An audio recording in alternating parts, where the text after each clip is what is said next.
Assalamualaikum warahmatullahi wabarakatuh. Hai hai sahabat santri, balik lagi bareng aku Fufu Alfirdaus di podcastnya KPI. Telah hadir bersama kita semua narasumber yang istimewa juga spesial. Kita sapa dulu yuk teman-teman. Hai Mbak Zara. Halo. Nah, Mbak Zara ini teman-teman, beliau seorang content creator. Tapi kali ini kita nggak akan membahas tentang content creator tersebut. Ada suatu hal yang menarik di kehidupan Mbak Zara, yaitu aku mau nanya-nanya seputar tentang perkuliahan di tengah-tengah berumah tangga. Karena Mbak Zara ini mengambil keputusan untuk menikah di tengah-tengah perkuliahan. Kira-kira penasaran nggak teman-teman? Yuk langsung kita tanya ke Mbak Zara. Kok Mbak Zara bisa gitu melakukan dunia pendidikan disambil sama rumah tangga gitu. Buat teman-teman yang penasaran, langsung kita dengar ceritanya gimana awal mulanya Mbak Zara memutuskan untuk menikah di tengah-tengah pendidikan. Oke, sebelumnya tadi Mbak Ufu bilang kalau kegiatan saya content creator. Sebenarnya nggak juga sih. Sebenarnya nggak juga, cuma ngikut sama aktivitasnya suami yang kebetulan content creator, jadi saya ikut-ikut ke bawah. Nah, sebelumnya saya menikah di usia 22 tahun. Itu nikah muda apa enggak ya? Kalau menurut saya sih enggak ya. Karena saya kuliah itu telat 1 tahun. Jadi waktu semester 2 ketika ada yang datang terus cocok dan tepat, orang tua juga menyetujui, ya kenapa enggak. Kenapa enggak. Terus dan kebetulan juga suami saya rumahnya tuh deket sekali dengan kampus. Kita sama-sama alma mater. Gitu. Jadi waktu saya memutuskan untuk menikah itu bukan sesuatu yang mudah sih. Karena selain orang tua, itu saya yang memutuskan lagi. Tapi sebelum Mbak Zara memutuskan untuk menikah gitu, selama prosesnya itu ada pro kontra gak di dalamnya? Untuk pro kontra tuh jelas ada ya. Iya. Kalau di keluarga umi saya, saya tuh tergolong nikah yang paling telat. Saya di antara sepupu-sepupu saya itu yang paling telat itu saya, karena sepupu-sepupu saya nikah itu rata-rata di usia 18, 19, 20 itu udah paling tua. Jadi tuh sempet rame juga, itu Zara belum nikah itu gini-gini. Kalau kata orang dulu itu selak perawan tuh pernah denger ya. Nah kayak gitu juga. Tapi saya tuh tidak pernah menghiraukan, karena ya udahlah, karena saya kan kuliah gitu loh. Jadi ada kesibukan lain yang tidak ganggu pikiran. Iya, benar-benar banget. Setelah Mbak Zara menikah ini, ada gak kayak hambatan-hambatan yang didapat gitu? Disambil kuliah ya. Adaptasi ketika kuliah dan menikah itu bagi waktunya tuh sempet acak-adut. Sempet berantakan. Ini gimana ya? Nanti kalau misalnya pas sebelum nikah, kan itu kan masih belum pandemi ya. Iya. Nah itu kan aku ngebayanginnya itu nanti riwa-riwi, nanti gimana masak, nyuci, terus habis itu nanti kalau ada kuliah nanti gimana, nanti kalau ada kerjaan sama suami nanti gimana, gini. Pokoknya tuh beradu sendiri pikiran dan hati tuh beradu sendiri. Tapi qadarullah kok ada pandemi. Jadi saya itu menikah di tengah pandemi, dan selama 2 tahun itu kuliahnya online. Jadi berarti ada pandemi itu ada sisi baiknya ya Mbak? Betul sekali. Betul sekali. Sejauh ini Sejauh ini Mbak Zara melakukan gitu berumah tangga, ada gak kayak entah omongan didapat gitu, kayak ngapain sih kuliah, kenapa nggak ngurus rumah tangga tuh aja, kayak kontra ke kuliahnya Mbak Zara gitu? Oh, jelas banyak. Kalau dari keluarga umi saya itu mungkin karena saya nikah terlalu tua ya. Nah, kalau di keluarga Abi itu beda lagi. Kalau di keluarga Abi itu rata-rata nikah itu ya udahlah keputusan, nggak apa-apa, nggak harus di bawah usia 20 tahun. Nah, itu malah kayak gini. Ngapain nikah dulu, kuliahnya tuh diselesain aja dulu, nikah itu gampang nanti aja, nanti takutnya tuh nggak bisa bagi waktu. Benar. Dan itu nggak cuma didapat dari keluarga habis saja ya, mungkin ada yang saudara jauh, mungkin teman, terus juga mungkin dosen, atau mungkin beberapa teman-teman juga bilang, kamu yakin beneran bisa? Tapi ya bismillah lah. Iya. Berbekal keyakinan. Dan sejauh ini menurut Mbak Zara itu pendidikan itu penting gak sih buat bagi wanita-wanita yang memilih menikah duluan gitu? Penting banget. Alasannya kenapa tuh? Penting banget ya, karena menikah itu bukan hanya soal hati saja ya, tapi soal mental, terus kesiapan gimana, apa sih ya bahasanya, psikis gitu, psikis. Benar-benar. Terus juga nanti kan kalau menikah kan babak kehidupan itu kan akan bertambah lagi. Akan bertambah lagi. Jadi ya menurutku itu penting banget pendidikan. Tapi menurut Mbak Zara juga lingkungan itu ngaruh gak ke masalah rumah tangga gini? Apa support dari teman-teman juga itu ngaruh, atau cuma support dari keluarga yang dibutuhin ketika Mbak Zara memutuskan untuk menikah? Gitu, oke. Jadi dulu tuh support yang paling aku banyak itu dari keluarga ya, apalagi orang tua. Soalnya yang dari keluarga Abi sama Umi itu kan berbeda ya. Iya. Jadi yang menguatkan aku untuk oke, kamu bisa, kamu bisa. Terus ada beberapa.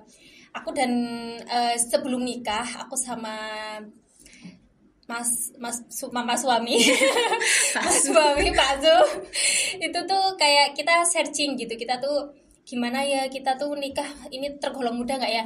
Karena aku sama suami itu bedanya cuma 2 tahun. Mungkin kalau buat aku sudah pas ya waktunya, tapi kalau yang suami itu mungkin masih terlalu muda. Aku sama mas suami itu banyak cari buku, novel, terus beberapa bacaan juga, fikih, apa-apa itu belajar dari situ juga untuk biar ya golek sangu dhewe, golek sangu berumah tangga itu ya dari buku-buku, dari YouTube, dari podcast-podcast seperti itu. Berarti itu juga lingkungan atau keluarga juga ngaruh sih ya. Karena kan tadi kan suami Mbak Zara sendiri pun ngedukung apapun yang Mbak Zara komunikasi ambil. Sih. Nah, iya komunikasi. Benar. Ini ada lagi yang bikin aku menarik dari Mbak Zara sendiri, karena Mbak Zara ini bisa menyelesaikan kuliahnya pas ya di 4 tahun. Itu kok bisa gitu? Ini mungkin ada pertanyaan besar. Dan mungkin Mbak Zara juga bisa mematahkan omongan mungkin yang banyak orang bilang cewek tuh pamali kalau misalkan lagi kuliah terus tiba-tiba nikah itu nanti pendidikannya bakal putus itu aja. Karena jurusan komunikasi ya, lebih ke kamera, film, podcast, podcast kayak gitu-gitu. Jadi itu kan dunianya suami ya, itu kan dunianya suami. Jadi di kampus juga dapat, dari suami juga dapat. Jadi tuh suami tuh selalu support, ayo kamu pasti bisa nyelesain ini 4 tahun ini. Ayo mana yang belum bisa, kamu perlu buku apa, ayo aku support gitu. Jadi nggak hanya suami, tapi dari orang tuaku juga, dari mertua juga, semua tuh ngasih semangat, ayo kamu pasti bisa, walaupun di tengah-tengah jalan itu kayak nggak bisa deh ini skripsinya, udah nggak bisa deh ini gimana, ya udah kalau misalnya lagi suntuk ya udah keluar jalan-jalan, habis itu nanti pulang garap lagi kayak gitu-gitu, sembari nangis dikit gak apa-apa lah ya. Benar. Ya berarti ini teman-teman kunci dari sebenarnya kita sebagai wanita bisa aja memutuskan rumah tangga sambil kuliah dan bisa lulus tepat waktu itu dengan alasan dari keluarga dan juga lingkungan sendiri yang ngedukung. Komitmen diri sendiri. Sama komitmen gitu. Tapi mungkin di awal juga Mbak Zara sebelum memutuskan menikah ada persyaratan tertentu kali ya, kayak tapi aku harus kuliah tepat waktu ya, lulusnya gitu-gitu. Apa ada persyaratan yang dikasih? Kalau aku dulu tuh gini, aku tuh malah pengennya aku nggak mau diganggu dulu ya kuliahnya. Nanti jangan banyak larang-larang aku. Nanti kalau aku mau ada acara soal kampus di luar, aku mau acara sosial di luar, jangan dilarang ya, gitu. Jangan dilarang ya. Aku cuma minta itu aja sih ke suami, terus ngasih pengertian ke mertua juga, ngasih pengertian ke orang tua. Jadi memang sebelum nikah itu sudah ini ya nanti Zara mintanya gini. Dan aku tuh sempet deg-degan ya, takut nanti responnya apa sih kayak gitu, kamu tuh perempuan, kalau perempuan itu sudah menikah itu harus manutnya tuh sama suami gini. Tapi ternyata tuh enggak apa-apa, kamu bersosial aja gini. Nanti kalau ada acara ikut aja nggak apa-apa. Dan kebetulan suami juga, karakterku sama suami kan beda ya. Kalau mungkin kalau aku tuh sosial, maksudnya bisa kenal cepet sama orang ya, extrovert ya. Extrovert Iya, ya. kalau misalnya suami itu introvert gitu loh. Jadi dia tuh ya udah nggak apa-apa, lakuin aja. Kamu jangan sama kayak aku ya. Kalau aku kan introvert, aku nggak mau kamu kayak gitu. Aku nggak mau hal-hal negatif yang ada dalam diriku itu nular ke kamu. Benar, Jadi perkembangin itu diri sosialmu itu biar nggak nular ke biar aku tuh nggak nularin kamu yang introvert itu jangan. Jadi dia tuh selalu mendukung kalau misalnya aku ada acara kampus, ada acara apa yang lain di luar kampus tuh dia alhamdulillah bersyukur. Berarti ini juga jadi PR besar ya buat lelaki kalau misalkan nanti semisal istrinya mau lulus tepat waktu ya, dari suami sendiri pun juga ngedukung gitu dan juga ngerti. Komunikasi ya, balik lagi ke komunikasi. Mungkin dulu itu aku mikirnya tuh wah nanti kalau nikah itu kayak terkekang banget gini karena dari basic keluarga aku itu semua tuh kalau sudah nikah itu ya wes pokoknya muar duit bojo, bojo nggak bisa berkarir, nggak bisa gini. Aku tuh nggak mau, makanya aku tuh nggak mau gopoh, nggak terlalu menghiraukan omongan saudara-saudara tuh ya kayak gitu. Aku tuh takut nikah nanti nggak bisa berkarir, nggak bisa nyelesain kuliah, nggak bisa berteman, nggak bisa bersosial, nggak bisa jalan-jalan gitu. Iya benar-benar. Takut jadinya. Tapi ada gak dari teman-teman Mbak Zara sendiri yang kontra gitu? Pas Mbak Zara ngasih tahu kayak aku mau nikah, terus teman Mbak Zara sendiri nggak ngedukung gara-gara mungkin dia khawatir nanti kalau setelah Mbak Zara menikah kehidupannya berbeda gitu ke teman-teman, itu ada gak? Kebetulan lingkungan pertemananku itu banyak yang belum nikah ya. Jadi aku tuh termasuk yang nikah duluan. Aku yang nikah duluan, jadi mereka tuh selalu ngasih supportnya tuh dengan ini share ilmu di Instagram. Share ilmu di Instagram. Jadi tuh aku nggak mau, jadi mereka tuh rata-rata berpesannya tuh kayak gini, aku tuh nggak mau ikut campur ya soal keputusanmu karena nikah itu bukan pilihan yang ringan, ini tuh pilihan yang berat. Jadi keputusan ada di kamu, kalau kamu yakin ya udah aku percaya. Ini ya ada beberapa bekal, tapi aku juga belum ini menjalani, tapi aku nge-share aja setauku ya, siapa tahu ini juga bisa jadi bekal karena aku nggak bisa. Jadi seperti itu. Jadi mungkin salah satu kelebihannya teman-teman Mbak Zara bisa berkaca terlebih dahulu dan bisa ngambil pelajaran yang ada di Mbak Zara. Oke. Terus aku juga mau nanya nih tips ke Mbak Zara, gimana caranya supaya nanti entah aku atau teman aku yang mengambil keputusan menikah di tengah-tengah kuliah, kira-kira gimana caranya bangun komunikasi ke suami biar Pak suami itu ngerti sama apa yang kita butuh dan mau gitu. Iya, itu aku lihat dari awal ya. Jadi proses aku dengan Mbak Su untuk nikah itu sebenarnya tuh nggak sebentar, panjang juga, karena aku pengen kenal gimana sih karakternya beliau itu gimana. Apakah dia itu termasuk nanti kalau nikah itu jadi suami kolot nggak ya? Aku tuh takut gitu loh.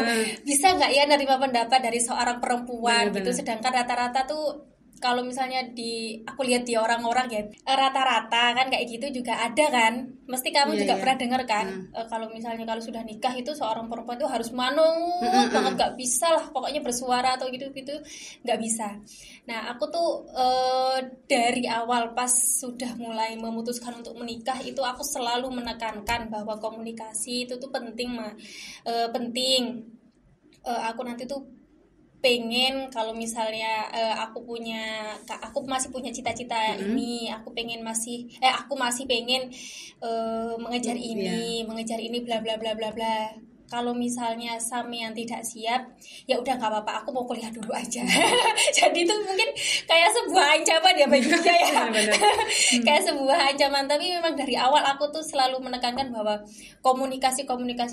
Jadi dari awal sudah aku menunjukkan bahwa ini karakterku tuh kayak gini, nggak ada yang tutup-tutupi. Sedangkan aku sama Pak Su kan termasuk lamaran ke nikah itu kan singkat, tapi pengenalannya itu kan lama. Jadi aku nggak mau sembrono juga, pengen mengenal karakter dia lebih dalam. Terus juga sejauh ini Mbak Zara berumah tangga gitu, di tengah-tengah mengambil kuliah, benefit apa yang Mbak Zara dapat ini? Kan kalau tadi kan cerita hambatan ini itu. Nah sekarang benefit yang didapat sama Mbak Zara. Banyak ya. Banyak, karena kuliah itu nggak gampang ya. Kuliah itu nggak gampang. Support itu ya paling Iya. penting. Terus sama fasilitas gitu. Oh. Fasilitas seperti buku, terus ini loh, dia kan sering share YouTube, ini loh ilmu sesuai sama prodimu, ini baca nih, terus ada hal-hal kecil yang mungkin pas waktu di jalan ini ada ketemu sama orang kayak WO atau apa, ini tuh kalau di jurusanmu itu nanti bisa loh masuk di sini, di dunia ini tuh bisa. Jadi kayak setiap keluar, setiap ngobrol itu tuh selalu ada yang selalu membahas rakyat sak cuwil ngurus soal kampus. Jadi tuh nggak kerasa tuh oh ya selalu dapat ilmu gitu, Bener. ilmu baru. Jadi sebenarnya pernikahan itu nggak menghambat cita-cita yang kita punya gitu ya kan Mbak Zara, meskipun komunikasi kita dari awal sih. benar, kuncinya Sama komunikasi. Ini istikharah itu penting banget ya kalau menurutku ya, iya, sebelum benar. sebelum mengambil keputusan yang berat itu. Istikharah itu nggak cuma satu kali, kalau saya nggak cuma satu kali, itu sampai 3 kali ya. Terus alhamdulillah, terus orang tua juga srek, aku juga srek, terus udah gitu. Keyakinan. Baik lagi keyakinan teman-teman, tapi jangan lupa berserah diri ke Allah Betul, Subhanahu wa Ta'ala. betul. Nah, terus nih udah mau di penghujung nih teman-teman, Mbak Zara boleh dong kasih pesan dan juga motivasi ke mungkin teman-teman perempuan yang bimbang atau dilema memilih ingin menikah atau enggak gitu di tengah-tengah kuliah, karena mungkin khawatir yang tadi takut mogok akhirnya kuliahnya sayang gitu. Coba silakan Mbak Zara kasih pesan. Kalau pesan dari saya, tapi setiap orang kan beda-beda ya. Tapi kalau dari saya pribadi itu berbekal keyakinan, terus berserah diri, percaya, terus doa, ya Allah, kalau misalnya ini memang takdir yang sudah Engkau berikan ya, tolong diberi kemudahan. Terus juga komunikasi sama calon suami, sama keluarga juga, itu tuh penting banget pokoknya. Jangan gegabah lah, jangan jangan langsung cepet mengambil keputusan cepat, tapi juga kita harus segera memberi keputusan yang cepat. Soalnya kasihan juga nanti kalau misalnya kita yang pelin-pelan terus nunggu lama, tuh kasihan juga dari keluarga sananya. Ya, itu teman-teman pesannya dari Mbak Zara. Nah, karena kita udah di ujung acara, jadi mungkin kita sampai sini ya Mbak Zara di podcastnya KPI kali ini. Buat teman-teman terus pantengin podcastnya KPI hanya di channel YouTube Kami Berkarya. Kita pamit semua teman-teman. Wassalamualaikum warahmatullahi wabarakatuh. Bye-bye.